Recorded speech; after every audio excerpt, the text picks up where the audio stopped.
What's up, guys? ArtistVersion1 here, and welcome back to another edition of Stories No One Asked For, the podcast. Took a little 2-week break there because the views have just went down since the first episode here. So I wanted to, get a little breather there, which I'm glad I did. But tonight's episode is a bit of a doozy. We're finally going to talk about Hy-Vee. Yes, the old grocery store I used to work at. I kind of mentioned it in the pilot episode, and maybe in some other episode. Oh yeah, in the Jamie episode I mentioned Hy-Vee a little bit. But and it's gonna be a doozy, man. We're gonna have some fucking stories, some wild stories, some stories that I've told on lives before, and some stories that I haven't told on lives before. So great. Now people want to, and I'm also doing this live via YouTube, and I waited 20 minutes for people to show up, and now all of a sudden people want to show up and talk. So, as well as people who don't want to talk. So anyway, but before we get into all the stories that I have, well, not even all the stories, like, believe it or not, we're in for a long haul here, and all the stories I have is actually going to be the condensed version of this podcast. But before we get to that, I want to give a great shout out to the great people over at MoviesAreUSA.biz who proudly sponsor, I almost said Three-Way Dance Wrestling Podcast. That's my old one. Who proudly sponsored the Stories No One Asked For a podcast. If you're looking for that last-minute Christmas gift and, they want to watch a show from Netflix or Amazon or Paramount Plus and you don't want to get them that subscription, find out what show it is, because you can go over to MoviesAreUSA.biz and they probably have that show that's on streaming, and you can get it for fair price. And if that price just isn't fair enough for you, you can use my checkout code, that being artist, ARTIST, at checkout, and save yourself 50% on your purchase. And if that wasn't enough for you, you're going to get free first class shipping on top of all that. And there's over 3,500 titles to choose from. And if for some reason whatsoever, out of 3,500 titles, you cannot find what you are looking for, email them. Email them and say, hey, I'm looking for this. I asked for a TV movie from 1994, and dude had it. Because they're not only a sponsor, I'm also a customer. Okay, so let me just make that clear. So head on over to MoviesAreUSA.biz today. Check them out. Let them know that artists from I almost said Three-Way Dance again. Artists from Stories No One Asked For, the podcast, sent you, and save yourself 50% on your purchase and get that free shipping. Get yourself some movies, some TV shows, all that good stuff here. So, look at the comments here real quick. I'm here. I hope I didn't miss much. Okay. All right. So I'm here for the long haul. Okay. So let's get into the story here. Yeah, like I said, we're doing this live on YouTube as well. I think we did the Jamie episode live on YouTube as well. So again, this is going to be like the most condensed version of this story I can. And for the first time ever, I'm going to tell the actual reason. Again, if you want to fucking hear another version of this, wait for that person to start their own fucking podcast and have them tell their bullshit version, because my version is the actual true version of why I was let go from Hy-Vee. Probably some stories that I've told on lives before, and but now just in podcast form, and probably some that I haven't told them before. So let's get into it. So in this story that you didn't ask for, or many stories that you didn't ask for, let's see. So where do I begin? So I just moved here here in Iowa, from North Carolina, and of course I needed a job. I happened to be shopping at the grocery store up the street the other day, and I happened to take a glance at one of the registers, and it was the exact same system that I just used at the grocery store that I worked at in North Carolina. It was the exact same system, so I figured, you know what, why not? Why not just work here? It's the exact same system. I probably wouldn't have to learn much. I have to learn a couple things new, everything. So I said, fuck it, why not? So I applied. And like 3 weeks went by, and I didn't hear anything from them. So I finally just called them one day, and I got the lady in HR, and I was just like, yeah, I put in an application. I was just curious if there was any progress with it, and they asked for my name and all that stuff. And they're like, okay, come in on a Saturday, which I found really odd. Usually people don't do interviews on Saturdays. So they're like, come in on Saturday and we'll interview you. I was like, okay, odd. So I come in and I do the interview, and the interview was like, oh God, the interview was like, it started off as a typical interview, like, okay, why do you want to work here? Yada, yada, yada. But then one of the questions she asked me was fucking bizarre. Um, she was like, so you moved here in December. This was like, end of January. She was like, you moved here in December. I was like, yeah. She was like, you moved here pretty quick. I was like, yeah, because I know what happened. And she was like, so are you running from something? And I was just like, well, no, no. And she was like, so then why the quick move?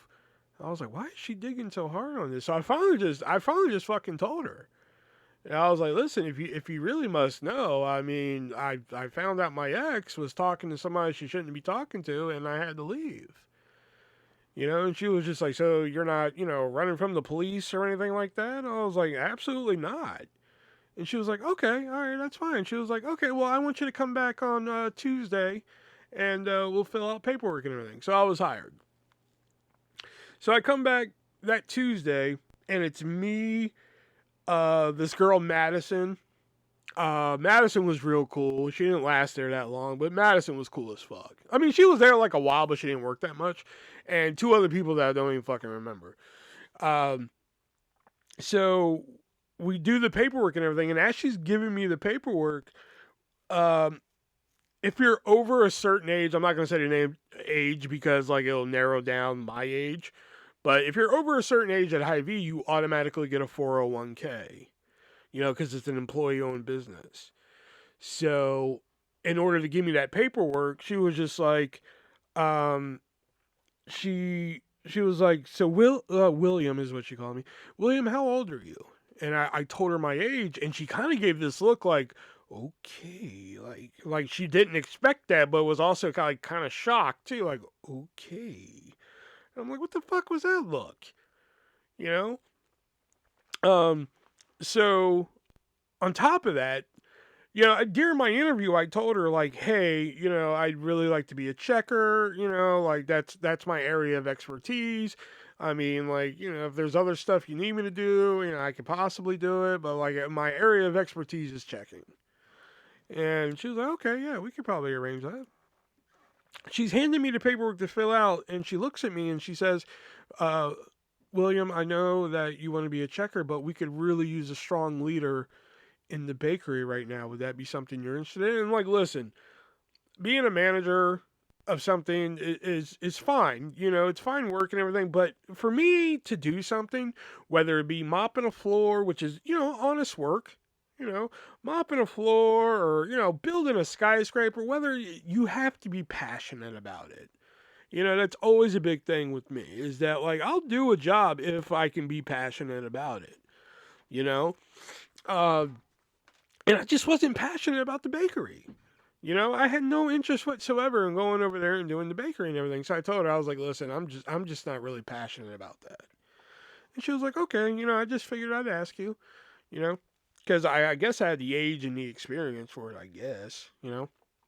So I was actually offered the manager of bakery, but I just didn't take it because like it was just something that did not interest me. It was something I was not passionate about whatsoever. So a little known secret about Hy-Vee, or at least my Hy-Vee. Let me specify that before I get deeper into this story. When I say like a certain thing about Hy-Vee, I'm going to specify that it's that particular Hy-Vee that I worked at. I'm not going to say it goes for all Hy-Vees, but it's that particular one that I worked at. So at this particular Hy-Vee, whenever you came in, whether you be, years of cashier experience or, something like that, you started off as courtesy. Now, I've explained what courtesy is before, but for those of you who are new listeners or haven't heard of this term before, courtesy is basically the bitch of the store. Okay? You stand at the end of the counter, and you bag the groceries. You know, like the checker will pass them down to you, and you'll bag groceries. On top of that, you do minuscule tasks around the store. You know, clean up. Um, oh, hey, I forgot to grab some spinach in the frozen section. Could you possibly go grab that for me? Boom, courtesy's there to go do that. Um, Everything like that. Also, they go get carts in the parking lot. Just whatever, like, bitch task they can get you to do, they'll do. Like, you're not just courtesy, you're also the frozen department, you're the dairy department, you're health and beauty, you're health market, you're everything. So it's a real bullshit job.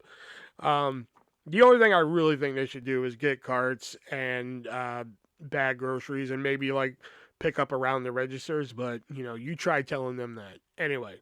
So the only way you're gonna get something else when you come right in is like if you have like years experience as like a butcher or something like that, and they'll put you in the meat department. You know, that's the only way you're gonna get you know, anything else. Yeah, take out the trash. That's another one. Um, that's the only way you're gonna get like in a department right away. So I had to come in as courtesy. So my first day, um, I'm courtesy, and you know I'm bagging groceries and everything. I'm getting carts, you know. But I started feeling funny. You know, like my vision was very blurry. I was very lightheaded, and like I was working. I believe I was working 2 to 8 that night. You know, that was my shift, 2 to 8, and I'm trying to fight through it because it's my first fucking day. I don't want to, you know, I don't want to be like, hey, I gotta go on my first fucking day. You know, but like the blurriness keeps coming, and you know, the dizziness is there. At around 6 o'clock, I finally just said, I pulled the manager aside. His name was Austin, a different Austin. We'll probably mention some other Austins later, but I finally pulled him aside. I was like, listen, man, I know it's my first day, but something's wrong, and like I should really head out right now. He was like, what's wrong? I was like, I'm having like some blurry vision and some dizziness, and he was like, okay, that's fine, you know. So he marks me off his little list. Call my mom and sister, let them know what's going on. And they're like, you know, we're going to take you to the hospital. I was like, no, I'm fine. I'm just going to go home and lay down. They're like, no, we're going to take you to the hospital. Get to the hospital and they do these tests on me. Turns out I was dehydrated. You got to understand, like at the time, you know, that was a real rough time in my life there. You know, I just went to this, you know, horrendous breakup. I'm separated from my kid and everything. I had a very bad drinking problem. You know, like at one time, my diet was nothing but snack cakes, Tombstone pizza, Diet Orange soda, and vodka. That was pretty much my fucking diet. You know, so apparently alcohol, you know, obviously can cause a little bit of dehydration. Because like I was shocked when the doctor said you're dehydrated. I'm like, I'm what? I usually drink like a camel. You know, and the alcohol. That's what it was. That's pretty much, you know, my family was hiding alcohol from me, you know, to begin with, you know, but like that was pretty much like the okay, I should maybe get this fucking drinking thing in order, you know, and that's pretty much what did it, you know. Um, so I missed like the next 2 days of work because of this. So I called the lady who hired me, and I let her know what was going on, and I was like, hey, I'll definitely be there Tuesday, and everything. So she was just like, "Well, you know, we've actually been thinking, and you know, we're gonna pull you from cashier training." And I was like, "What? Why?" And she was like, "Well, I mean, with this incident and everything." I was just like, "Listen, this was a fluke incident. I've never been dehydrated a day in my damn life. You know, this is a fluke incident. Trust me. Keep me in training." And there was like a long pause on the other end of the phone. And after a minute, she was like, "Okay, all right, we'll keep you in."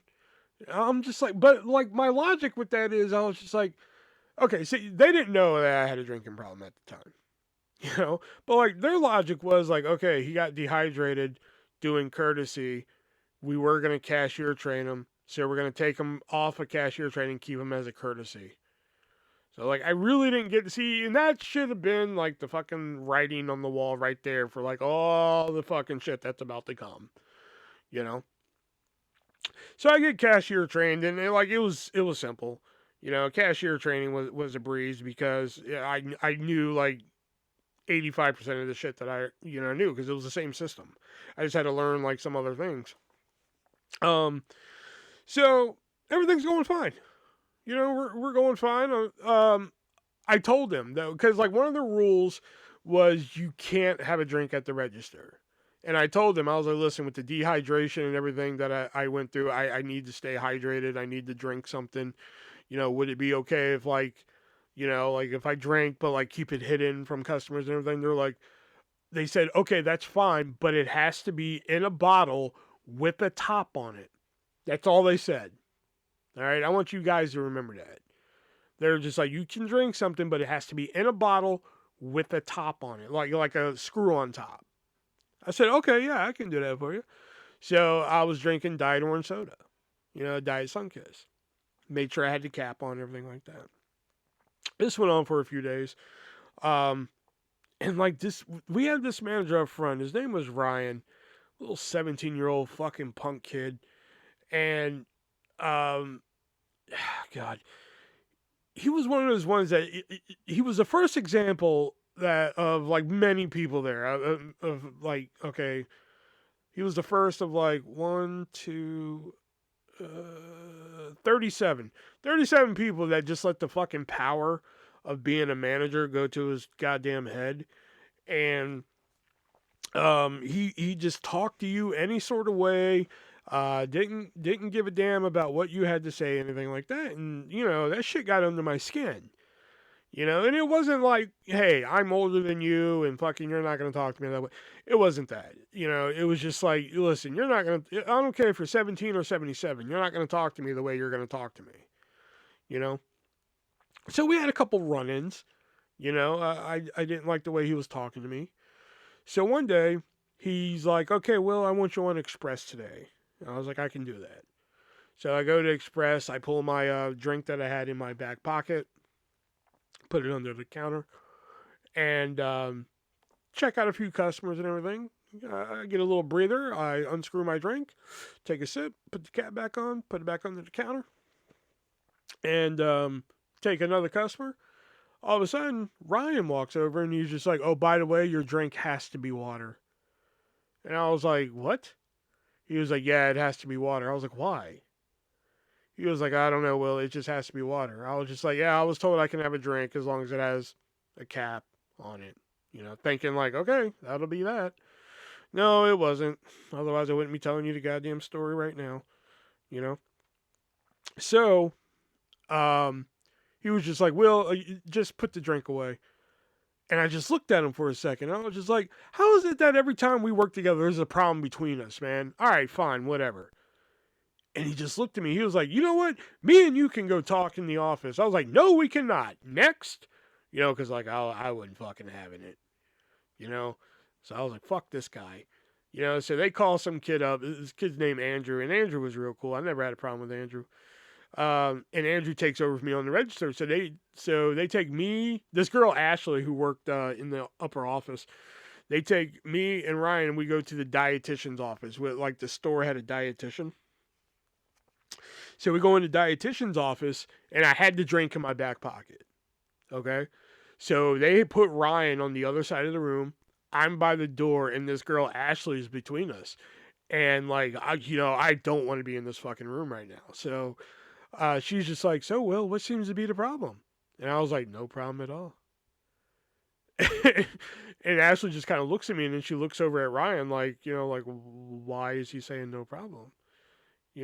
She was just like, are you sure? Because I'm feeling a lot of tension in this room right now. So I pulled the drink out of my back pocket and I put it on the table and I pointed to it and I was like, listen, after my bout with dehydration, I was told I can have a drink as long as it's in a bottle and it has a cap on it. Ashley, does this have a cap on it? And she does, yeah. I was like, is it in a bottle? She does, yeah. And I was just like, so why does the contents of the bottle matter? And she was like, I don't know, Will. I was like, okay, then why are we all in here? And then that's when Ryan's like, well, you said that every time we work together, we have a problem. I was like, because we do. You always talk to me a certain way, and now this is just a tipping point. You know? So they eventually just stopped fucking bugging me about the drink. You know, long story short on that one. But here's the kicker to the fucking story, because like I just hated this fucking guy, right? You know? Oh, you know what? Let me tell this story first, then I'll tell you the kicker to the story. So, I got into flipping the fucking groceries like I was in employee of the month. You know, I thought I was fucking Dax Shepard and shit. You know, so I'll flip, flip, flip. Like kids would come through my line, think it's like the fucking greatest thing and everything. Like this is probably the only wholesome story I'm going to tell you about Hy-Vee. So one day, this mom comes through with her kids. I couldn't be older than 6. And she looks at me, she was like, my kid's really wanting to come through your line because you flipped the groceries, so you have to give them a good show. I was like, all right, you got it. So like I'm flipping the cheese, flipping the cereal, the canned goods, da, da, da. I look at the kids and I was like, was that good? And they look at me and they just kind of give this nod, and I was like, right on. You know, like they had a good time and everything. So one day, I'm checking out some customers, and like some of it was just like involuntary. I wasn't like trying to put on a show, but like I get like a box of cereal, which happened to be a box of cereal this day, and I flipped a Cheerio, flipped it over the scanner, passed it to the hand, slide it down to the bagger. All of a sudden, Ryan comes up behind me. He was like, "Oh, and you have to stop flipping the groceries." And I was like, I'm gonna stab him. I'm gonna take this fucking pen and I'm gonna turn around and I'm gonna stab him in his goddamn rib cage, you know. So he's walking by the register as this happens, and he fucking no sold it, but I know he fucking heard it. So like I accidentally flipped like a box of cereal again. And the customer was like, "Oh my god, that's so cool that you can do that! Oh my god!" I was just like, "Yeah," and I said it real loud so he could hear. I was like, "Yeah, the customers love when I flip stuff," and like he fucking no sold it, but I know he fucking heard it. You know, I know he heard that, and it just fucking pissed him off even more. So here's the kicker to the story. So one night I'm on Express, and Ryan's the upfront manager, and no, he was the back manager. That's what it was. It was the back manager. No, he was up front, then he went to the back. That's what it was. He was up front. All of a sudden, the fucking fire alarm goes off at like 8 o'clock at night. And I'm like, what the fuck's going on? And it's not like a drill or anything. We have to get the fuck out of the store. So I'm like, oh shit. So I drop everything. I fucking go out to the parking lot where we all evacuated the fucking store. All of a sudden, a fire truck pulls up. And I'm like, oh fuck, what is going on here? You know, and I believe this picture is still on my Instagram somewhere. But like, you know, we took pictures with the fucking fire truck and everything when we weren't supposed to. Um, so, come to find out that Ryan was in the Chinese department that we have. You know, like our grocery stores serve Chinese food, which is kind of known for here in Iowa. So apparently he saw a spark. He saw a spark in the department and pulled the fire alarm for the sprinklers, and we all had to fucking evacuate the store. Our manager at the time, his name was Tony. Tony was fucking livid.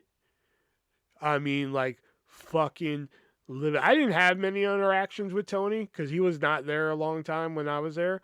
But, like, I was on Express, and, like, that's where we kept all the cigarettes and chew and everything like that. When they allowed us back in, he had to come in, you know, and he was already gone for the day. This dude just walked behind not customer service, I'm sorry, Express, grabbed a roll of chew and just threw it on the counter and looked at me. I didn't say a fucking word, man. I just picked it up, scanned it, and just said the total, gave me the money, and he walked away, man, because he was livid. You know, after that, they put Ryan in the back, wouldn't let him come up front and everything. So yeah, that was pretty much my run-ins with Ryan, but that is nothing in comparison to the fucking run-ins that I had with Brandon. You know, now Brandon used to be a cashier with one, or a checker, as they call it. He kind of split his time between being a checker and deli. He used to work in the deli. But then all of a sudden one day, he was now an upfront manager, you know, or assistant manager is what they call them, but we always called them upfront managers. So all of a sudden he's up front and everything. And at first, he was fine.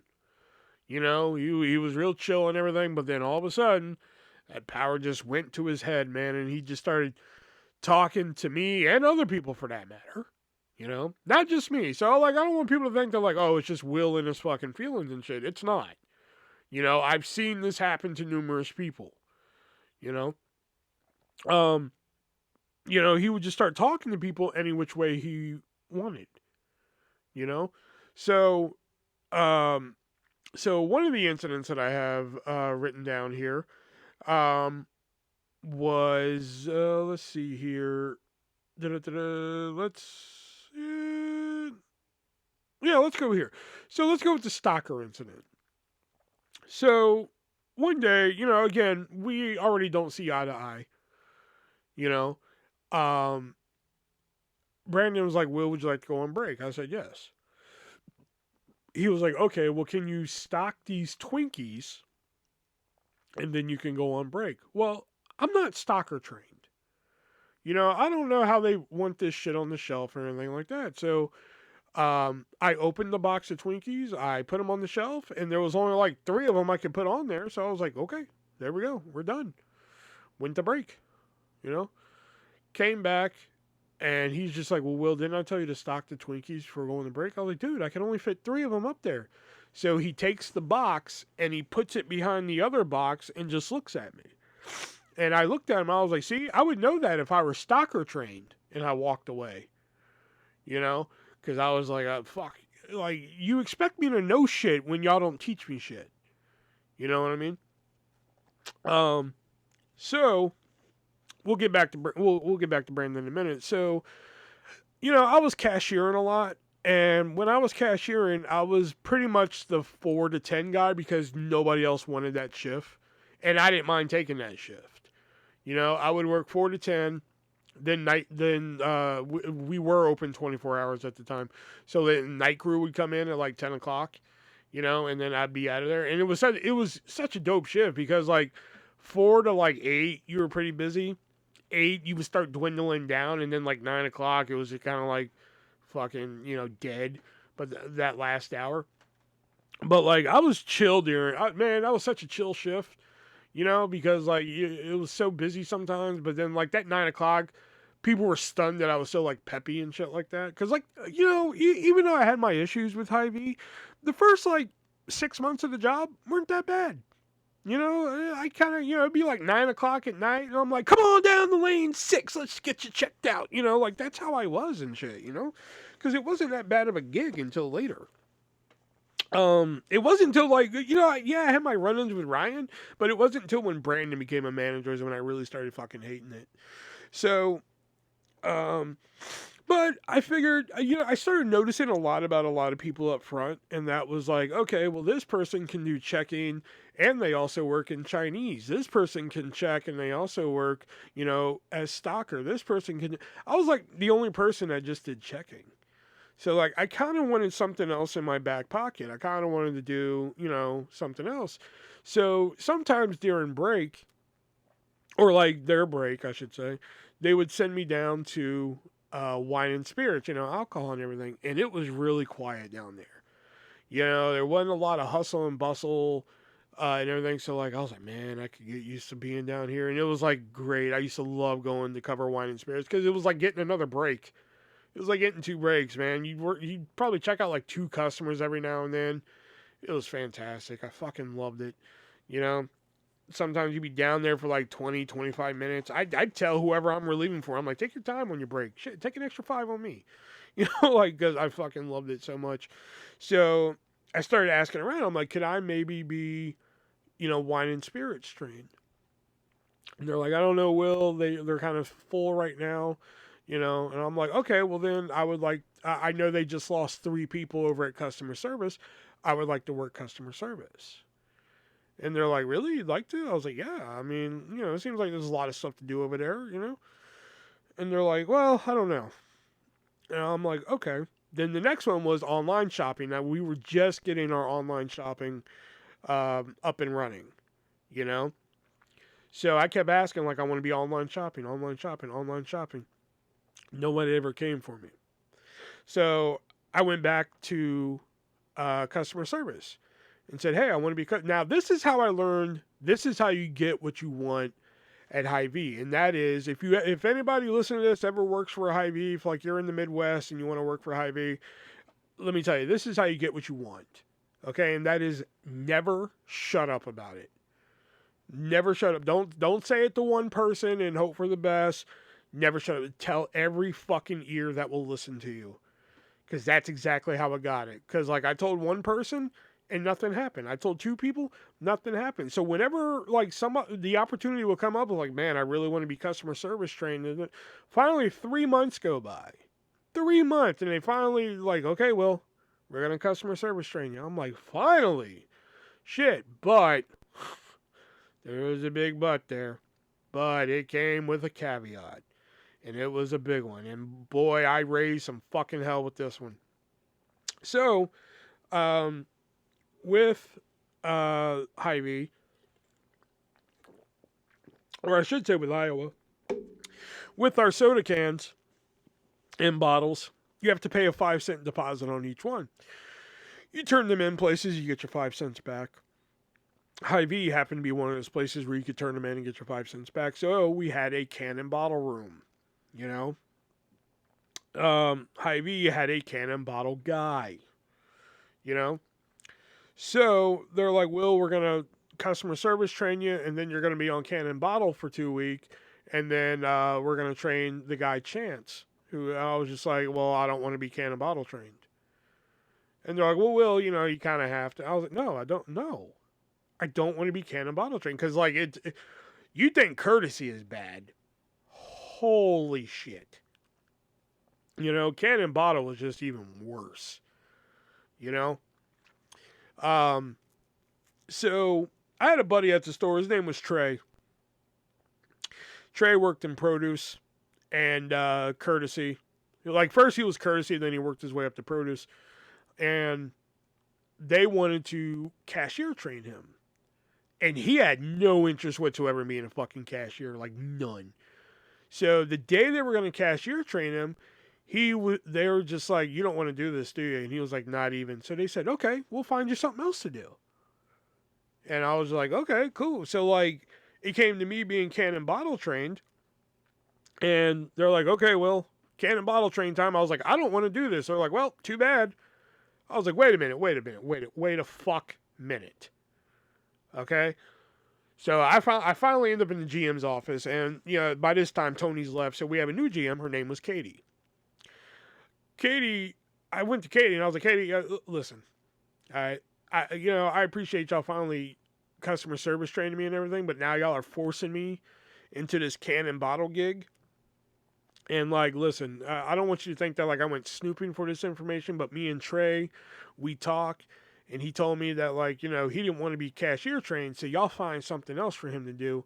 Whereas I'm telling y'all, I don't want to be can and bottle trained, and y'all are essentially telling me tough shit. You know? And she was like, no, I understand where you're coming from, Will. It's just that in order to train Chance in customer service, we need somebody in can and bottle. I was like, but Katie, I don't want to do it. You know? So anyway, and I was like, I'm going to tell you right now, Katie, I'm not going to fucking do can and bottle. So the next week, I'm on can and bottle. I get trained on how to do it, you know. And I fucking told them. Because, like, they make, you know, much like courtesy, they make can and bottle do jobs that, like, I don't fucking agree with, you know. So one night, I happened to be telling the managers. Well, one of the managers. And I was just like, well, I'm telling you right now, yeah, I'm can and bottle tonight, but I'm not doing the bathrooms and I'm not cleaning the break room. And they're like, well, yes, you are. I was like, no, I'm not. If you want a custodian, hire a custodian. I'm not a custodian. You know? So, I forgot fucking what it was he said. But he said something to me that fucking triggered me. And I was just like, fuck this. And I walked away. You know? So, I do the can and bottle shift. You know, and I'm doing it. And I'm not fucking liking it. Like, that whole goddamn store knew I was not into that, man. They knew not to fuck with me that day, you know?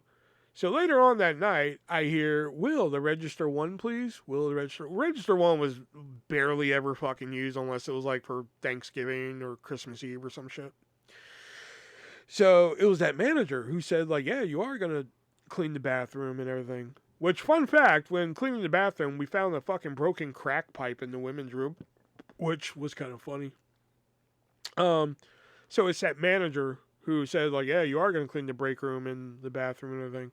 So, which, fun fact, I did end up cleaning the break room just because I didn't want to fucking, I forgot what, I think I was avoiding something. So that's why I was like, in order to fucking do that, I cleaned the break room, but like I didn't clean the bathroom. Go to hell. So I go to the register one, and there's that manager, and he was like, Will, I just wanted to call you over and apologize for how I acted earlier. I know you're not really a fan of doing cannon bottles, so I'm going to talk to Katie about getting you off of cannon bottles. Like, I've already done that, you know, because I wasn't having this fucking shit. I was like, I've already done that. He was like, okay, all right, that's fine. So I just wanted to come over and apologize to you. I was like, okay. And he was like, so is there anything that you want to say to me? I was like, no, I got nothing. Have a good night. He was like, Will, I just apologized to you. You sure there's not anything you want to say to me? I was like, no, I got nothing. Have a good night. And he, one more time, tried it. You know, he was just like, Will, I called you up here to apologize for the way that I acted toward you. You sure there's nothing you want to say to me? I was like, no, I got nothing. He was like, he just put his head down, just like, God damn it, you know. He was like, have a good night, Will. I was like, you too. Like, I don't know what the fuck you want me to apologize to you for. You know, you're the one that fucking bitched at me. You know, like, I'm the one that told you, like, I'm not doing this and I'm not doing that. If you want somebody to do a custodian's job, hire a goddamn custodian. Like, I don't understand why it's so hard. That may be me being fucking picky or something, but, like, I'm sorry. You want somebody to do a custodian's job, hire a fucking custodian. Don't just get somebody who works a different department to fucking do it. You know? So I'm finally customer service trained, and, like, shit with fucking Brandon just gets fucking worse, man. Like, just gets even fucking worse. Like, he is just letting the fucking power go to his goddamn head. You know, he just talks to me any which way he fucking can. And like, I'm just to the point where like, I was like, I'm going to fucking hit him. You know, my breaking point one night though was, me and my friend Alexa, we were working customer service. So now at customer service, we always had a list of shit that we had to get done every night. So it'd be like, wipe the counters down, count the lottery tickets, close down postal, you know, all this stuff. And the sooner you get the shit done, the sooner you get the fuck out of there. Because, like, at the time, customer service closed at, was it 9 or 10? It was 10. That's what, and then they moved it to 9. It was 10 o'clock, you know, and, like, if you waited till the end of the night, do all your shit, you'd be out of there at 10:30, 10:45 and everything. But if you do the shit throughout the night, boom, you're out of there at fucking 10 o'clock on the dot. You know? So I would do my shit throughout the night. So like 6 o'clock every night, I swept and mopped the floors, you know, which was on the list of shit to do. So one night I sweep the floor. I get that swept, and Alexa's just like chilling because she's like, whatever, I'm not closing. So, you know, she ain't got to worry about it. So, I'm sweeping. I get that done because there wasn't really a lot of dust on the floor. So we had a Swiffer wet jet over there. So I'm Swiffering the floor, you know. And like I'm getting different areas of it, you know, like different quadrants. And like I got this last little quadrant left. I just got a little bit of section left. And oh no, that's I'm too far ahead. I get halfway done. Sorry. And Brandon said, "Hey, Will, can you do these go backs?" And if for some reason you don't know what go backs are, that's the shit that needs to go back on the shelf that people did not want. And I looked at him. I said, "Yeah, let me finish the floor real quick, and I'll get that." Well, we had a couple customers come up in between me mopping the floor and everything, so we got a little busy, you know, doing some lottery, some check cashing, all that good stuff. Get back to mopping the floor. Now I'm on the last little quadrant. I'm almost done, you know. And he comes over and he fucking puts on that fucking Brandon attitude, and he's like, Will, didn't I tell you to do these go backs? And I'm like, oh, this motherfucker better watch how he's talking to me, man. And I calmly said, I was like, I'm going to get to your go backs the second I finish this floor right here. Which was my plan. I was like, I'm going to mop the floor. I'll get his go backs. I'll come back. I'll do this on the list. And we're good to go. He looks at me. He was like, well, Will, these go backs are a little bit more important than anything over there. So I just dropped the mop on the fucking floor. Like right where it was. I didn't put it back where it went or anything. I just dropped the motherfucker on the floor and went and got the cart. Because I was just like, obviously, he's not going to let this fucking go. So I get his fucking card. I go back. I put like one item back on the shelf. I was like, you know what? I'm going to fucking... Petty Will's going to come out right now. So, like I said, we had a list of everything that needs to be done. And it needed to be signed by a manager and by me at the end of the night. So I went back to customer service after putting this one item on the shelf. And I took the list and I fucking tear it up into pieces and throw it away. Because I'm just like... Yeah, it was me being petty, but it was also like, if he's not going to care about the shit, why should I care about the shit? So fuck it. So I tore it up, threw it in the trash, and fucking left, So I go back to putting his go backs on the shelf, and what do I hear over the intercom? Will, the customer service, please. Will, the customer service. I'm like, I'm doing your fucking go backs like you wanted, then you're calling me. So I go up to customer service, and I'll never forget this. This image is like burned into my fucking skull. So I pull up to customer service with the cart, and I'm like, yeah. And he has all the pieces of the fucking paper that I just ripped up, pieced together like it was a goddamn Da Vinci Code on the counter. And I'm just like, really? Did you seriously go through the fucking trash to pick all these pieces out just so you could fucking have this ready for me? Like, so I'm like, yeah. And he's like, what's this? You want to explain this? I was just like, yeah, it's my list. You don't care about it. Why should I? And he just kind of looks at me like, are you fucking for real? And I just look at him. I was like, well, I'm doing your go backs. And he's just like, well, Will, this list is going to get done tonight. I was like, okay, it will. I'm doing your go backs right now, though, because I'm a petty fucker. If anybody knows me, they know I'm a petty son of a bitch. Another time was, he sent me home early because I was mad at him. And I was on the register this night. And fucking Hy-Vee has what they call a 100 bottle club. So you get like this little card and it has a picture of 100 bottles of beer. So if you come in and you buy a 6-pack, we punch out 6 bottles of beer. If you come in and buy a 12-pack of bottles, we punch out 12. Once you fill up the card, you get like a t-shirt. You get like a $10 gift card, something like that. The hole puncher for it, though, is only available in wine and spirits. So a customer came in one night, and they came up front, and they handed me their beer bottle club card. Now, in that situation, what you do is, if they don't want to go back to wine and spirits, you just X out the bottles that they got. So you just put X's on 6 of them, and then you initial it. So they can't just write X's on all of them and say, oh, well, I'm done, So I put X's on 6 of them, and then I initial it WC, and there it is. Brandon walks over to the register. He's like, did I just see you write on a 100 bottle beer club? And I fucking couldn't stand him at this point. I couldn't stand him before, but now I really couldn't fucking stand him. So I just look at him. I'm like, uh-huh. And he's like, did you tell him to go back to wine and spirits? Uh-huh. He was like, did you just put X's on there? Uh-huh. And before I could say, and I signed it, he takes off after the customer. Like, sir, you can't, So he notices that I initial it, right? So I'm like, this fucking guy. So I get a customer, I check on him, and all of a sudden Brandon's like, well, Will, just so you know, for future note, I'm just looking at him with like a fucking dumbass look, like one step away from like Officer Doofy from fucking Scary Movie, just like one step away from like, yes, sir, just one step away from there. He's like, well, Will, just so you know, you can't just write X's on there. You have to, I'm just like, okay.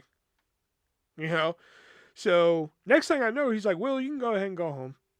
Now, at the time, I just thought we were slow because we were slow. So at the time, I thought it was just like, we're slow, you can go home, you know?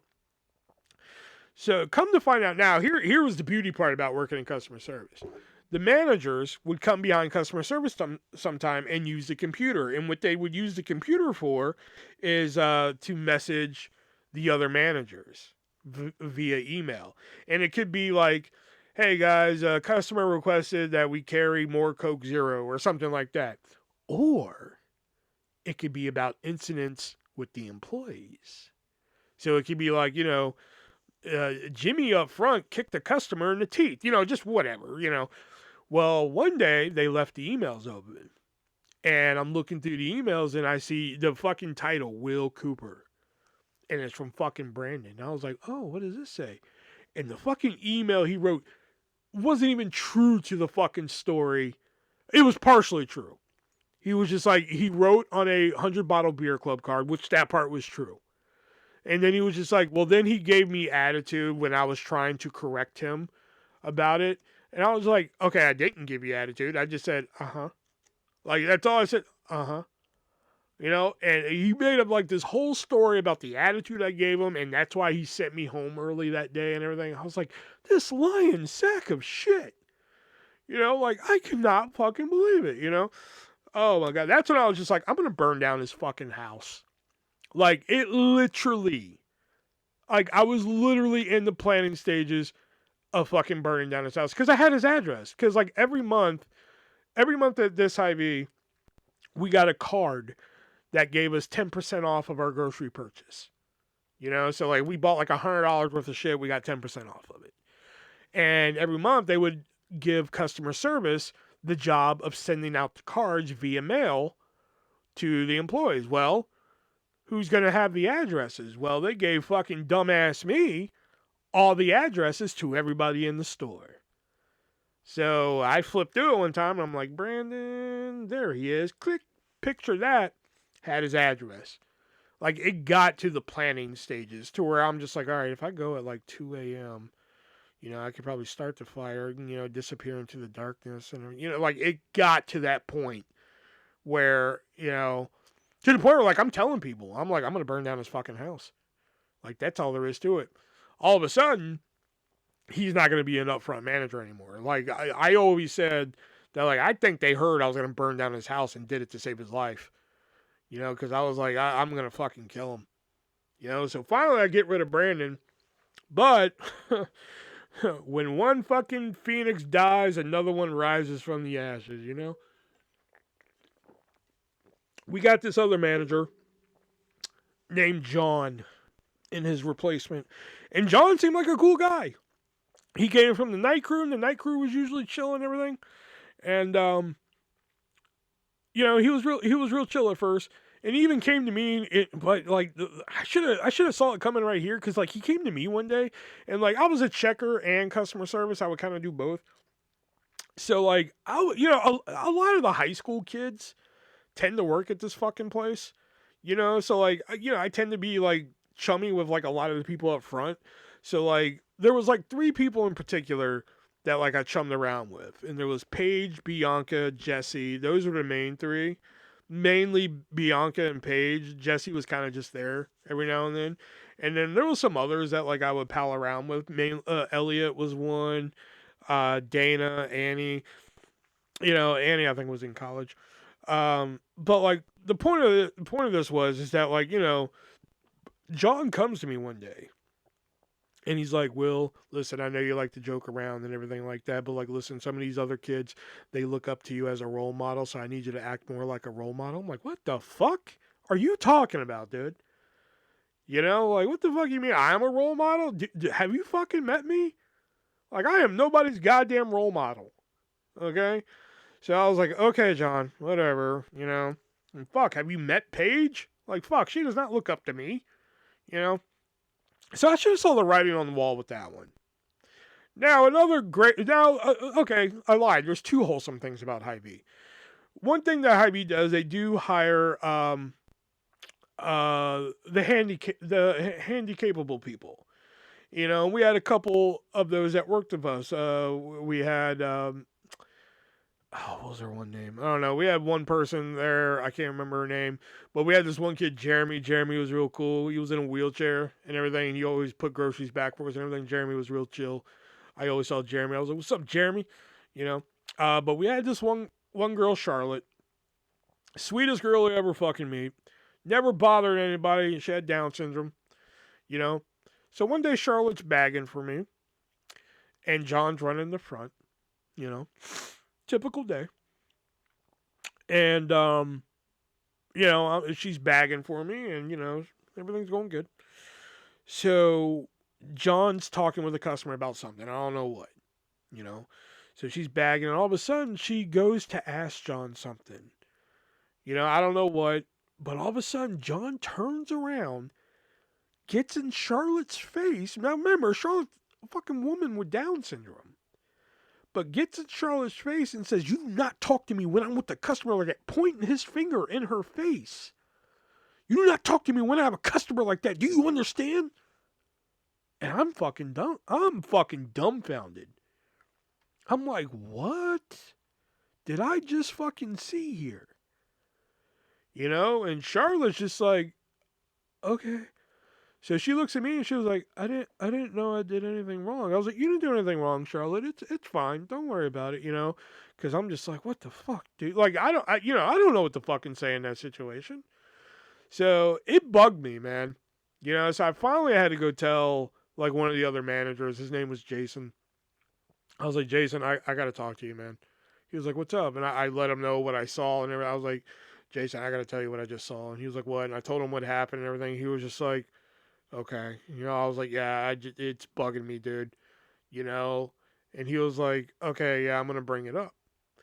So the next day, I'll admit, I got myself in fucking trouble with this one. So the next day, I see Kale. Kale was another upfront manager who I was cool with and everything. Kale was like one of the only people there that never pissed me off. Everybody at one time or another has pissed me off, but Kale was one of the rare few that didn't. So I go over to Kale, and Kale gets on the walkie, and he does, "John up front, please. John up front." I was like, "Oh shit, did you hear about John?" He was like, "No." So I tell him the story, and I get to the part where he does, "Oh, you not talk to me well like that." I turn around, and there's John right there. And I was like, "Oh, fuck." Like, oh, shit. And John's like, "Well, just so you know, I've already been reprimanded for that. If you have anything else to say about it, you can come to me." And he looks at Kale, and he's like, "You needed me?" And Kale's like, "Never mind." And he's like, "Okay, then." And he walked away. I was like, ah, fuck. Like, shot myself on the foot on that one, But I was like, you know what?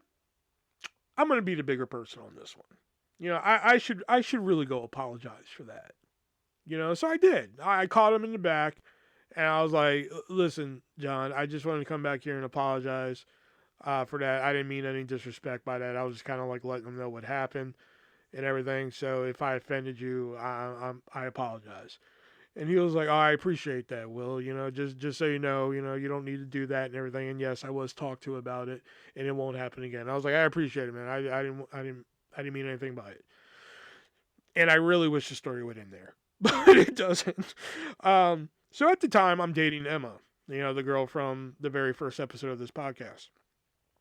One night, Emma was like, "Hey, oh no, I think I asked her. I was like, "Hey." No, she told me. She was like, "Hey, if you wait around, I'll give you a ride home." And I was like, "Okay, what time do you get off?" She was like, "I get off at 9. What time do you get off?" I was like, "I get off at 7. She was like, "Yeah, if you wait around, I'll give you a ride home." I was like, "Cool, awesome." I was like, "Do you mind if I buy a couple things and wait for you? I don't want you to think I'm using you for a ride." She was like, "No, that's fine. Go ahead."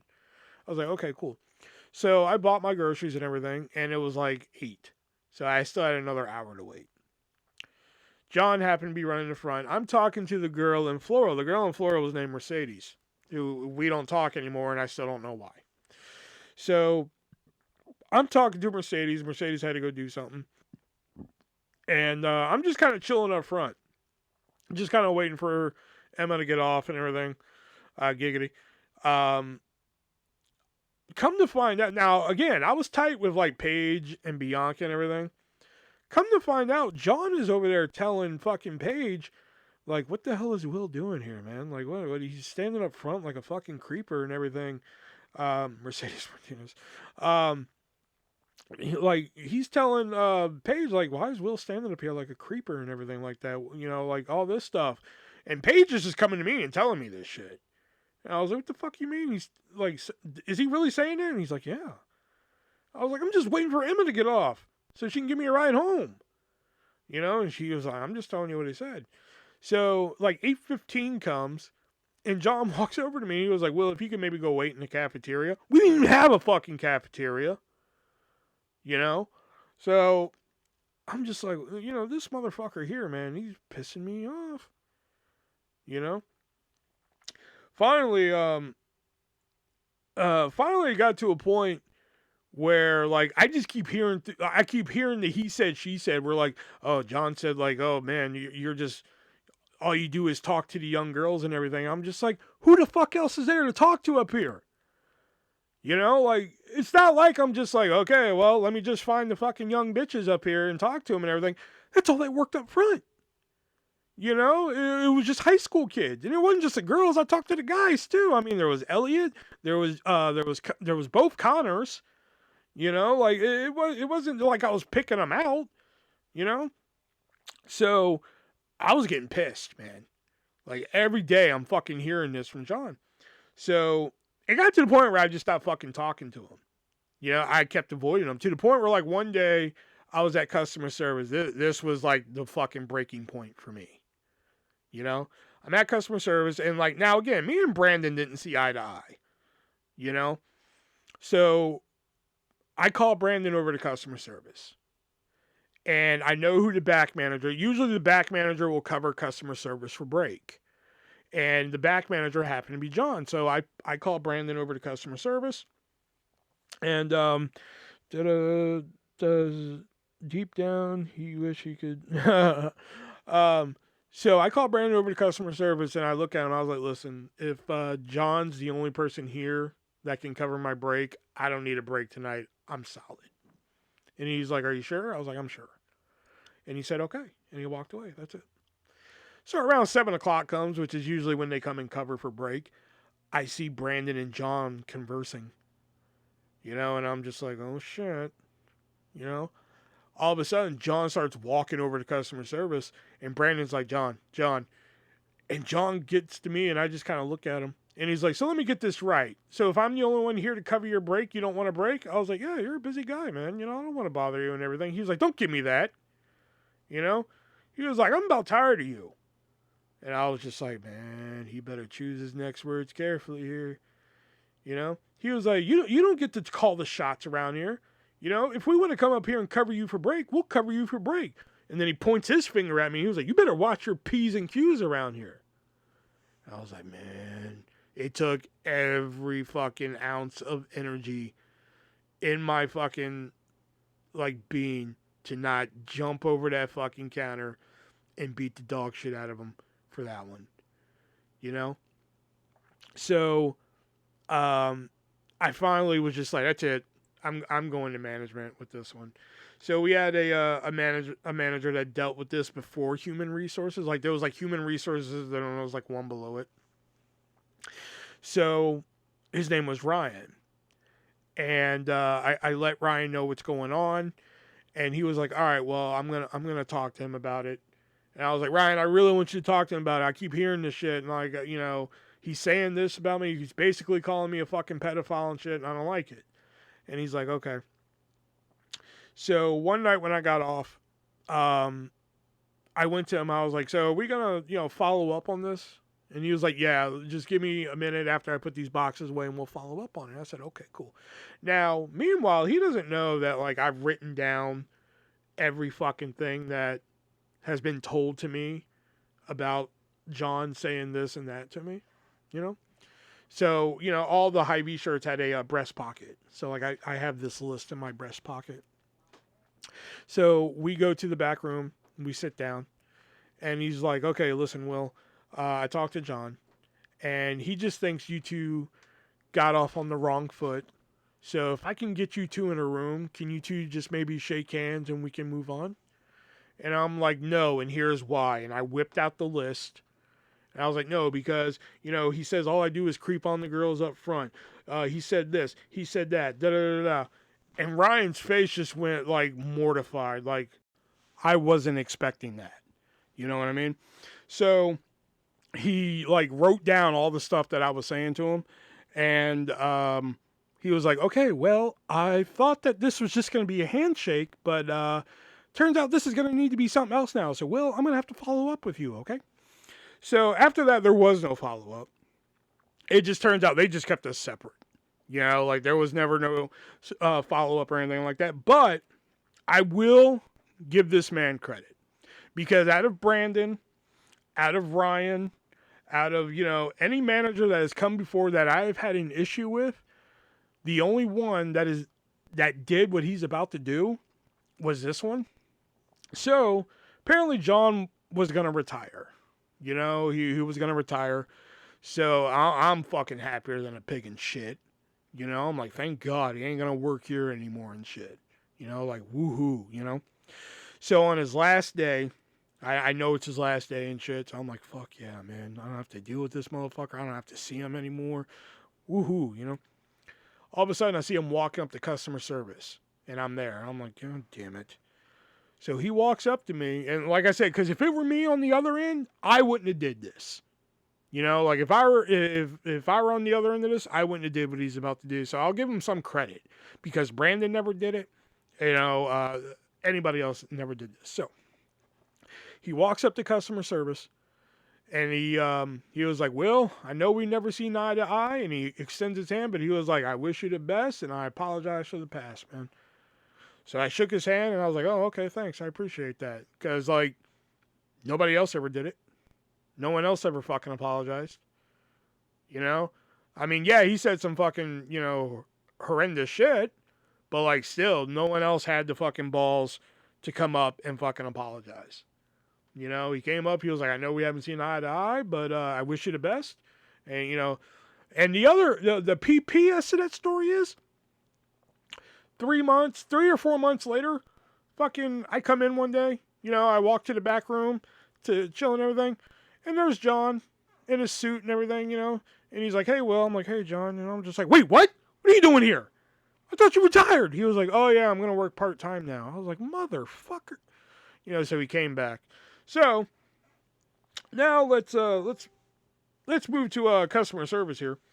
So, one of the big things at customer service that was an issue was we would have to call a manager for literally every fuck thing that we did on the register. So if we needed a void, we needed a fucking manager. If we needed to give like fuel saver, we needed a manager. So like I was a fucking advocate for them giving us a manager override number, even though we weren't managers, And like they were that fucking close every time. Like, oh yeah, you can't see me. So like we were really close every time for them to give us a manager override. So I talked to Katie about it, the general manager, and I was like, Katie, listen, this is why we need a manager override over there. I know y'all think we're gonna abuse it, but like, no, this is why. Da da da da da. And she was like, okay, well, I'll consider it. All right, fine. So I ran it by her again. I was like, Katie, this is why we need a fucking manager override number. Da, da, da, da, da. And she was like, yeah, Will, that makes sense. I'm going to, you know what? Get back to me on this day and we'll fucking do it. I was like, you know what? I'm going to ask on that fucking day. And if we don't have a fucking manager override number by then you know what? I'm just going to start asking fucking the managers for the dumbest fucking shit ever. I'm going to start calling managers over to customer service for like the dumbest shit. Like call a manager over and be like, do we accept cash? Do we accept checks? I'm just going to start asking the most asinine fucking questions I can until we get that fucking number. So I go back and I ask her, and I was like, hey, Katie, did we get an update on that number? And she was like, not quite. I was like, okay, so it begins. So her assistant, Travis, was just like, oh, wait, Will, I want to talk to you. And I was just like, man, he was like, Will, I need you to sell me on giving you a number. And I was like, okay, well this, he was like, not yet. He wanted me to get in a private room with him. So we get into the room and he was like, well, why do you think you need this override number? I was like, so we don't have to call a manager every 3 minutes for like a 1 cent fuel saver. So we don't have to do this. And he was just like, well, you understand having this number is a big responsibility, right? I was like, yes. Like, I mean, y'all think I'm going to abuse it and everything, like, and he was just like, okay, well, all right, your number is 863. I was like, really? And he's like, yes. And I was like, okay, finally, you know? So I finally have a little bit of fucking like leeway at customer service. I have the manager override number that's just mine because I've gotten in trouble for using other manager override numbers. I was written up for it once, even though I had permission to use it. So, life is okay for the moment. Then it just became like too many fucking restrictions on the goddamn number. Like if Upfront needed it, I couldn't use it. You know, this is no exaggeration. Okay, one day I clock in at 2:00. 2:00. Okay, I walk up front. All right, I walk to the front. My manager's just like, damn it. Sorry. My manager's just like, okay, Will, this, and this. And I'm just like, I'm pissed off, and it's 2:02. I'm just like, are you kidding me, man? So then one day I go to put in my override numbers, and they're like, oh, Will, you can't put your override numbers on that computer. You have to do it on that computer. I'm like, really? That's what it's getting down to now about what fucking computer we can put it on? Like,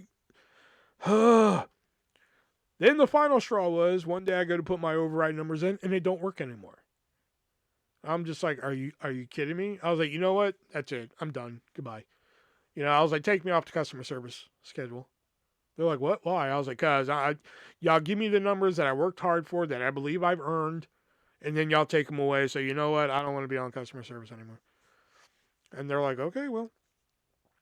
So one day, I'm sitting in the back. I've been off customer service for like a week now. Not even a week yet.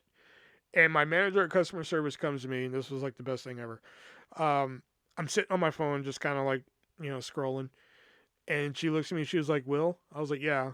And she was just like, if I can get your manager override numbers back, would you consider coming back to customer service? I was like, can you get them back and promise that they won't be taken away? And she was like, yeah. I was just like, okay, then yes. And she was like, okay, thank you. And then I stopped and I was like, but wait. She was like, what? I was like, I want to hear you say it. She was like, say what? I was like, I want to hear you say I need you. And she was like, well, I'm not saying that. And I was like, well, then I'm not coming back. She was okay then. So I go back to scrolling on my phone. And then I feel her still standing there as I'm scrolling. And she goes, fine, Will. I need you there. I was like, you damn right you do.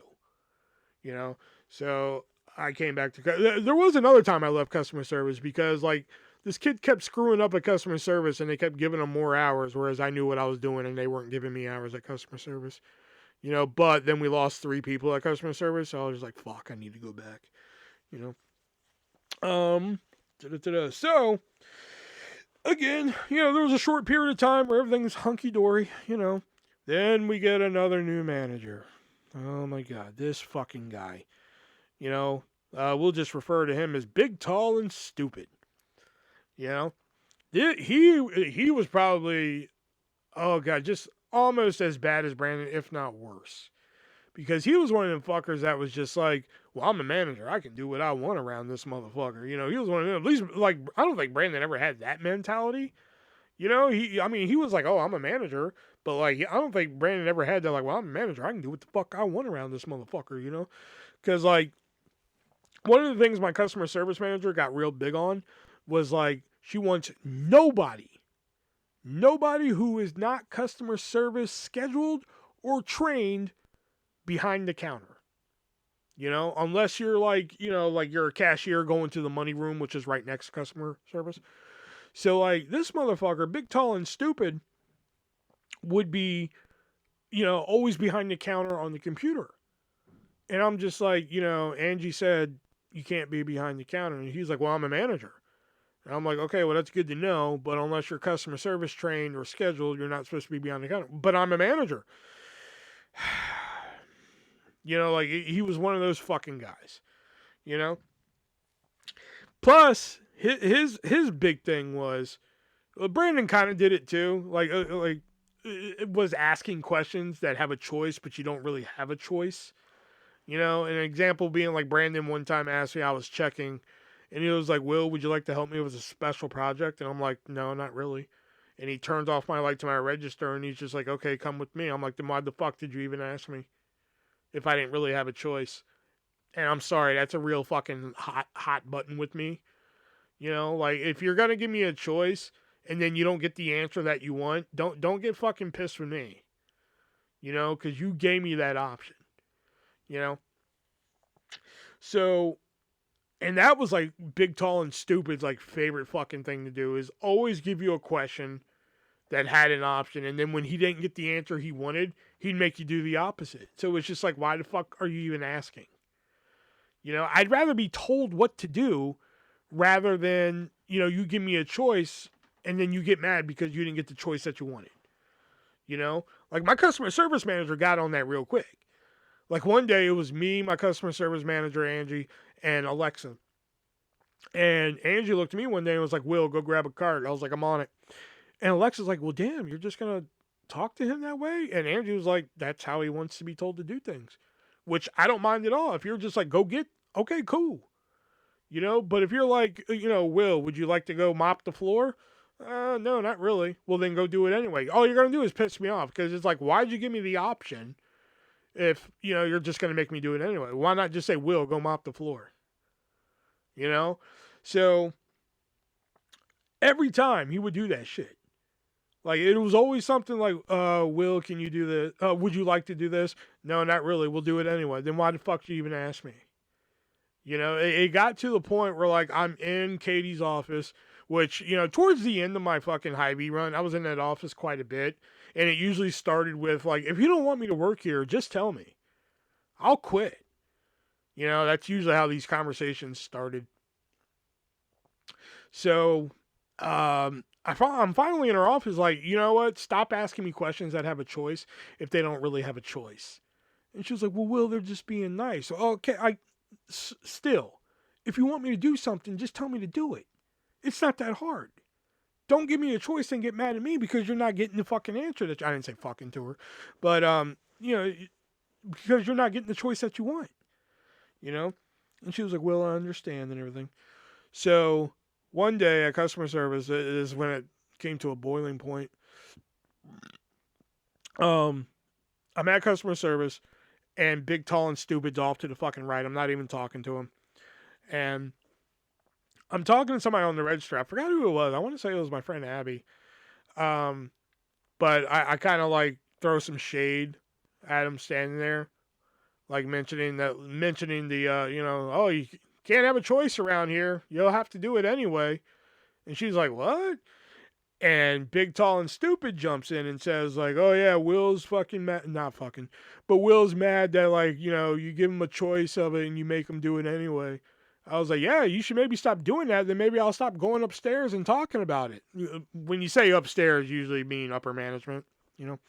I was like, yeah, maybe if you stop doing that, I'll stop going upstairs and talking about it. You know, because I was like, one, I wasn't even fucking talking to you. You know, so he's like breaking down this box, and all of a sudden he puts the box on like this like cart so he could take it to the back. And then that's when he did it. He was just like, or you could quit bitching and just do it. I was like, what did he just say to me? I was like, what? I was like, you know what? I got loud with it too. I was like, you know what? That's it. I'm done. See you later. Find somebody else close customer service. I'm out of here. So I fucking threw this pen that I had in my hand. I threw it down. I went to the back and I walk all the way to the back. Usually, now, I've pulled this bit before. Usually when I'm just like, you know what? I quit. Usually I just stand there. You know, like, I'm not going anywhere. This time, I left.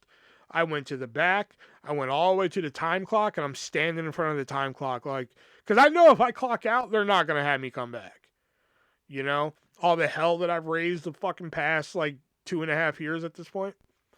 So, I was just like, you better really think about this. So I was like, you know what? Take a breath. Go talk to Joe.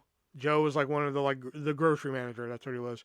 Which I didn't have a good track record with Joe either. Quick side story: he threatened to fire me over a joke one time because he was like, "Can customer service come help bag, please?" And as a joke, I looked at Joe and I was like, "No, I'm good." As I'm walking around the counter to come bag, and he was like, "Get over here right now and bag." I was like, "Excuse me?" I walked my ass right back behind the counter. I was like, "Oh no, you ain't talking to me like that." And he comes over to customer service. He was like, "You listen to me. You can either come out and bag or you can go home and stay there." I was like, "Did you just threaten to fire me?" You know? So, wasn't on good terms with Joe. But, so I go find Joe. I was like, "Joe, you better do something about your boy." He was like, "Which one?" And, he was like, I was like, big, tall, and stupid. I didn't call him big, tall, and stupid. Um, and he was like, "Why? What's wrong?" And I tell him what's going on and everything. And now, as this is going on, I'm hearing over the intercom, Will, the customer service, please. Austin, the customer service, please. This person, the customer service. They're trying to get, because I left it. I abandoned it. You know, they're desperately trying to get somebody to fucking customer service. You know? So Joe's like, "Listen, calm down. I'll talk to him. Just go back to customer service." And I was like, "All right, fine, whatever." You know? So I go back to customer service. Who's behind customer service? Big, tall, and stupid. You know? So I go back up there. I look him dead in the eye. I'm like, "Get out from behind the counter." You know? And he actually did it for once. Another one was, oh my God. Uh, there was one night where, I had a friend there named Mia, and there was this guy like trying to ask Mia out, and we were trying to figure out a way to get him not to do it. So I had a plan. Now you could call any register in the store, you know. So if you pick up a phone and dial 102, you would call register 2. You know, if you pick up the phone and dial 110, you would call register 10. So Mia happened to be on register 8 this night.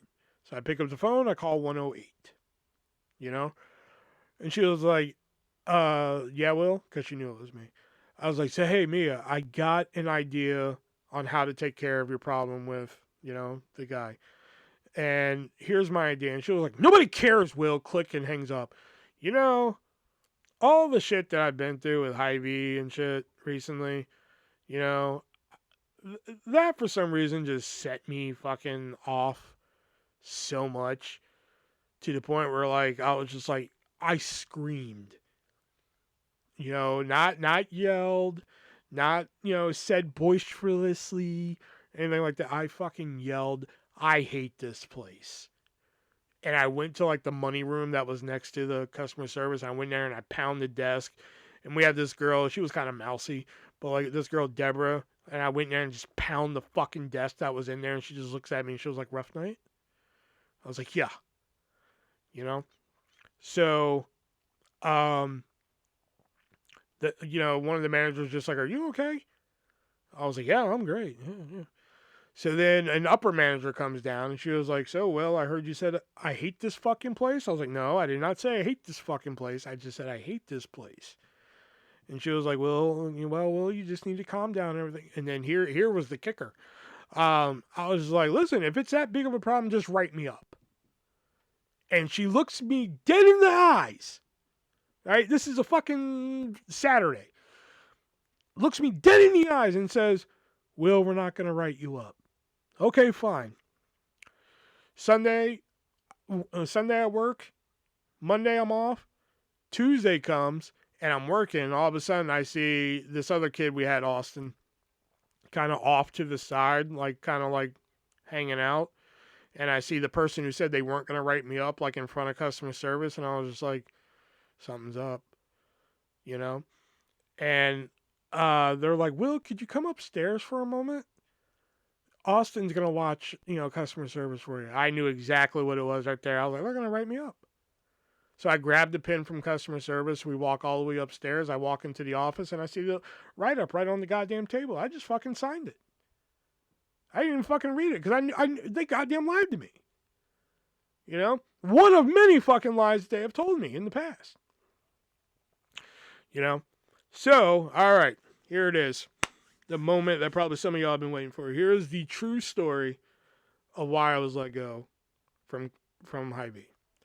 So, I'm working customer service, and we get this new girl that works over there. Her name was, well, I call her Contour Bitch, but for the purpose of the story, we'll call her Angel.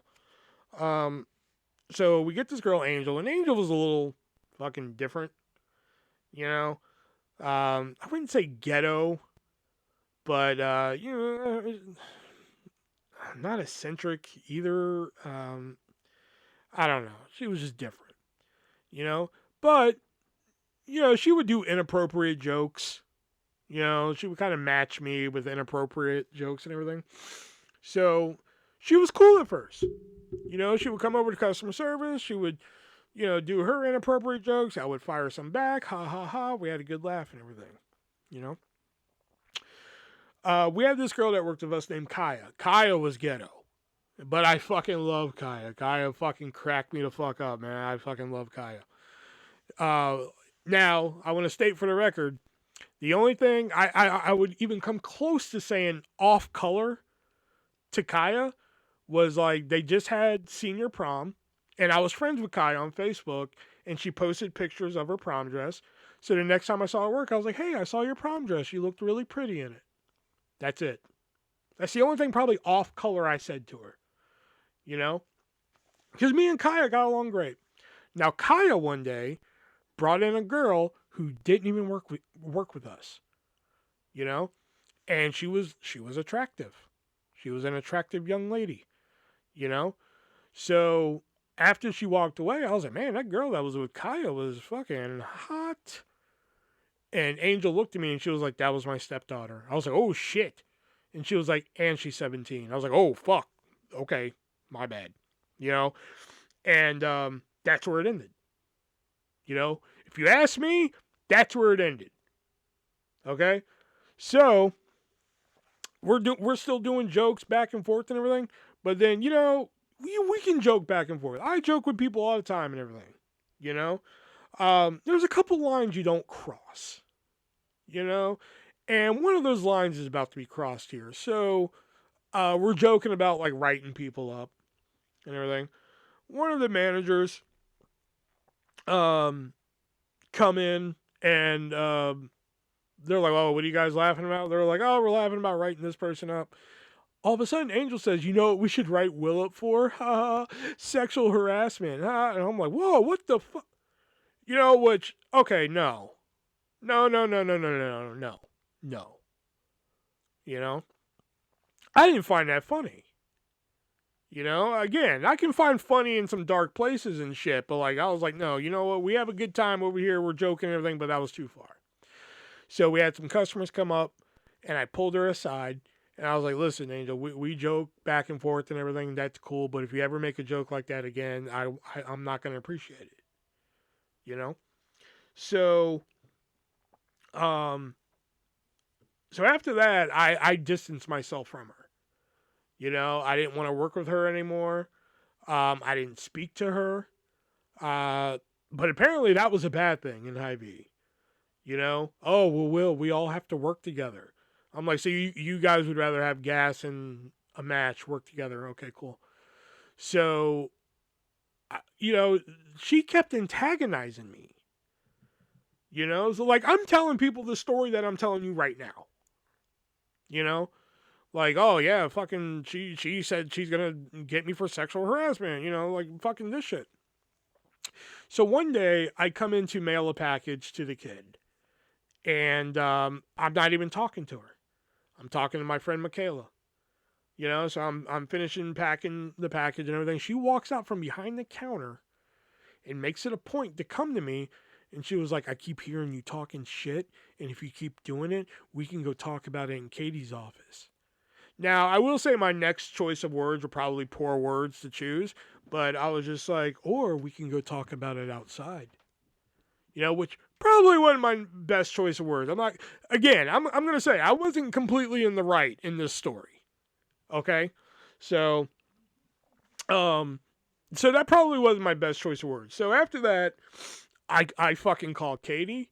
I called my fucking customer service manager. Let them know what's going on and everything. I finally just said, you know what, fuck this. I'm done. So I go up to upper management. I let them know what's going on. I was like, listen, she keeps antagonizing me. She said this, she said that, da da da da da. Next thing I know, I get called up to human resources. And it's with the assistant store manager and our human resources. And they're just like, okay, well, what happened?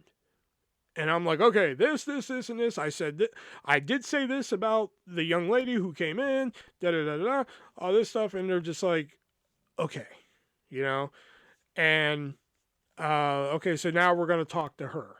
I said, okay, cool, And I was like, listen, if it offended her that bad, I'll apologize, And they're like, well, Will, you can't, not agree to work with her. And I was just like, okay, but, you'd rather have a match and gasoline work together? And they're like, well, Will, that's kind of how we have to. I'm like, okay, fine, whatever. So we actually did work a shift together, after that, which was fucked, So, trying to think where to go with this. So that was a fucking Tuesday. Okay? They also talked to Angel on Tuesday. Wednesday comes, no incident. Thursday comes, and me and Angel work together. Bitch went home early, even though she wasn't supposed to, So, but I didn't say anything. I was like, all right, fine, go home early. I don't care, Friday comes, no issue. Saturday comes, okay? Saturday comes, I come in at noon. 2 o'clock comes, and I get, a big, tall, and stupid comes over to customer service. He's like, hey, they want to see you upstairs. I'm like, what the fuck did I do now? Now I'm fucking annoyed. Because, I haven't done anything in the fucking 4 days since the last time I saw them. So now I go upstairs and I'm fucking annoyed. So I walk upstairs and I'm just like, what? Because now I'm fucking annoyed. And they're like, all right, Will, have a seat. I'm like, okay. So they're just like, all right, well, we've talked to a couple people and, all this stuff. And, one of the things that they pulled out of their fucking thing. Now, I had a friend, Michaela. Me and Michaela were friends. Okay? And me and Michaela, I should say, was, how do I put this? Well endowed. Okay? She had, a huge rack, so to speak. She knew it. I knew it. And that's it, She'd talk about her rack. I'd talk about her rack. It was just something we did, That's just a conversation between two friends. Well, they started using that conversation against me. Well, they're like, well, have you said anything about Michaela's, chest? And I'm like, yeah, but that's a conversation between us. And they're like, well, we've also heard that you've said some things about Kaya. I was like, I've never said anything about Kaya. The only thing that I've probably said about Kaya is that she looked pretty in her prom dress. And they're like, well, not to mention that you've said other things about people. And I was just like, I don't know where you're hearing this from, but, this is bullshit. Plus, they pulled up a write-up that I had from, 2 years prior. That write-up being, what happened was, I have a friend, Lauren, who apparently was hit on by a guy at the store. Rolled up to her and was just like, so what's up? You single? Can I get your number? What's up? And she was like, that was ridiculous. So, when I saw her, I'd be like, what's up? You single? Can I get your number? And she's like, fucking Will, oh, you're silly. Well, apparently one day I caught her on a bad day, because I did that. I was like, what's up? You single? Can I get your number? She's like, Will, can you just stop? Okay. So I was like, fine, whatever, I was like, okay, fuck, it was funny. It was always funny until just right now, so fine, fuck. Well, she went and told management that I was sexually harassing her. I was like, oh, no, you don't. So I signed the write-up, but I was like, listen, I wouldn't known that, she was in on this fucking joke. You know, she's the one that thought it was funny and everything. Then all of a sudden today, she wanted to get pissy about it. And they're like, okay, yeah, we'll make a note of that and everything. And I was like, you know what? Fuck that. If anybody, much like I said in the Borders episode, if anybody's gonna sink this ship, it's gonna be fucking me. So the next day, I go up and see Katie about it, and I was like, Katie, I don't know if you saw the write up yet, but here's what happened. It's a big misunderstanding. You know, all this stuff. And she was like, okay, I'll talk to Lauren, and if the story's different, then I'm gonna have to call you back, and we're gonna have a different conversation. I said, okay, that's fine. I was never called back, never had a different conversation. But they're using this write up against me to fucking, do who the, to do this, you know. So they're like using a personal conversation that me and my friend are having about her chest. They're using like something that didn't even happen. They're like, you said horrible things about Kaya, which never fucking happened. You know, they're using a write up from like 2 years prior that I told them 4 times was a misunderstanding. You know, so after that they're just like, "Will, we just can't have you work here anymore." So you know what?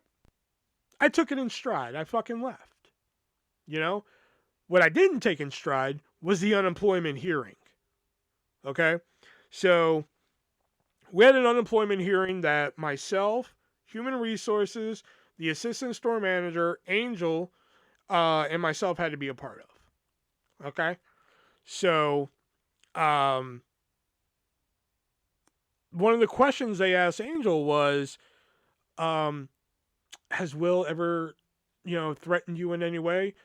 I apparently threatened to slash her tires, which was not true in a way, because, like, I would ask, like, just anybody, like, hey, can you work for me tonight?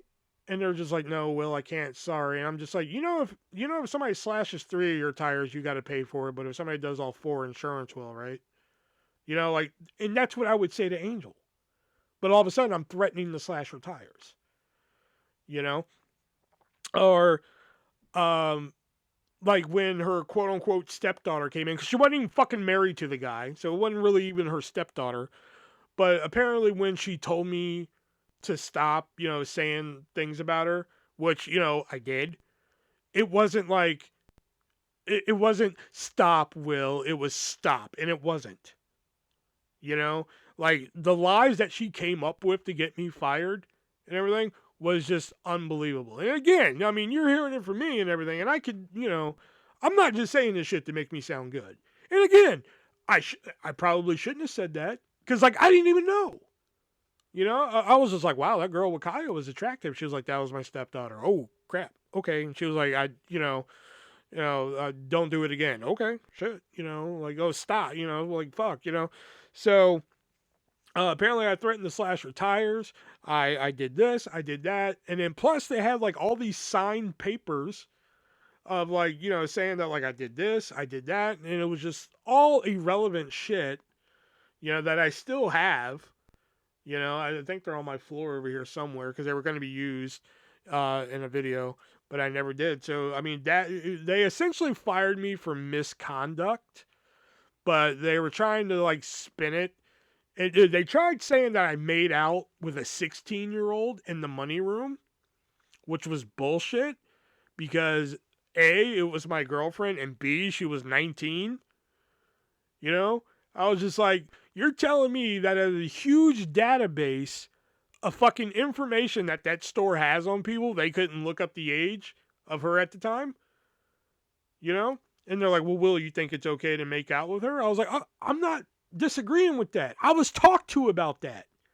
But the point that I'm trying to make is that y'all are saying she's 16, and she wasn't.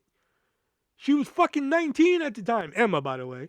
She was 19 at the fucking time. And y'all are trying to say she's 16. Like, y'all couldn't look up in your huge database how old she fucking was? I didn't say fucking. So they tried spinning that fucking story. Oh, the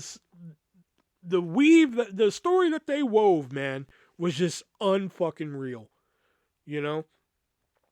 So I took the firing in stride. I didn't take the unemployment hearing in stride because of the fucking shit that they came up with.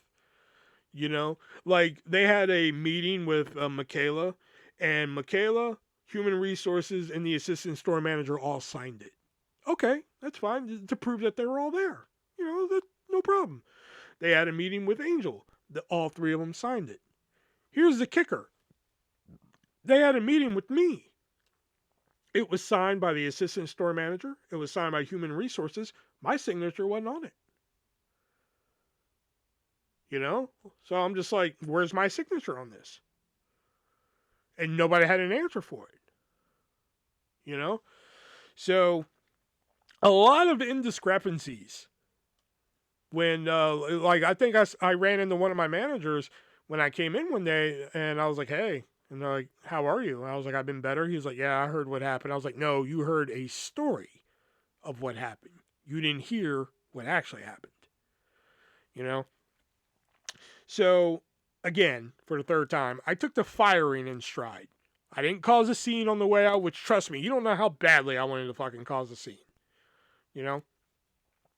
So I took, but the unemployment hearing is what I fucking, like, I was just like, oh, the fucking lies all of y'all are telling. And again, I'm not completely in the fucking right here.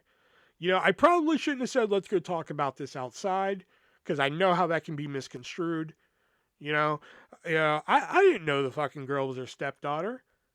You know, if I would have known that, I wouldn't have said a fucking word. I didn't know how old the girl was. You know, if I would have known she was 17, I wouldn't have said a fucking word to begin with. You know, because Kaya was 18. You know, so for all I knew, she was 18. That's why I was like, wow, she was attractive. You know, or hot, whatever fucking verbiage I use and shit. So I didn't take that very well. You know, I was very pissed off about that. You know, and I was very cordial in my fucking firing. I even called them to tell human resources who hired me, you know, like, hey, thanks for taking a chance on a fucking unknown kid that you didn't fucking know. You know? So, when I got the job at Pizza Hut, I spent the next fucking 2 months just blasting them on Facebook. Just fucking day after day, just calling out their bullshit. You know, typical shit, you know, like, oh, when they go check in the back, they're not really checking the back, which is true. I've seen it happen. You know, if your job title is this, you're going to practically do everything else in the store, you know, everything like that. You know, just whatever I could fucking remember. I think that's when I started making the videos on Hy-Vee, calling out their bullshit and everything. The coup de grace to it was they thought I left a bomb at the store when it was just framed pictures of me holding up a compliment from Pizza Hut. Which I was just like, really? You know, at first I was just like, y'all really think I'm fucking smart enough to make a bomb? But then I was kind of flattered that they thought I was smart enough to make a bomb. You know?